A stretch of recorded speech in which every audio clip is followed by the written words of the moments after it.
এখন একটি সেলিব্রেট বা এক্সচেঞ্জ অফার করাত অফার আইতেও কাটছি যাইতেও কাটছি এই বড় ভাইরে।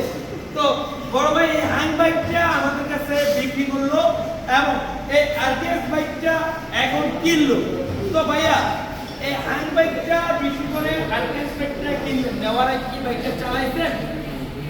কারণ আমাদের এখানে যাত্রী কোনো গ্যারান্টি নাই, সেক্ষেত্রে কোনো প্রবলেম হলে সেটা ড্রাইভার আমরা না, যদি পেপার আমরা ড্রাইভার আমরা। তো এই হ্যাংটা ডিজিটাল নাম্বার, ডিজিটাল নাম্বার, আর এটা ডিজিটাল নাম্বার, এটা পেপার গ্যারান্টি, যাত্রী গ্যারান্টি নাই, সেটা চালাই না এবার তারপর চালাই দিতে সম্পূর্ণ রান্না ক্লিয়ার। এখন বাইকগুলো দৌড়াইবেন, বাইক আসা কোথায়? মাধবী আনন্দিত বাইকের সুস্থ সবলে সুন্দরভাবে এই বাইকটা চালাতে পারে। যতদিন বাইকটা চালায় বাইক কিন্তু মাধবী বাইক যেন ভালো সার্ভিস পায়। আমাদের জন্য দৌড়াইবেন, আমরা যেন আরো কম প্রাইসে বাইক সেল দিতে পারি।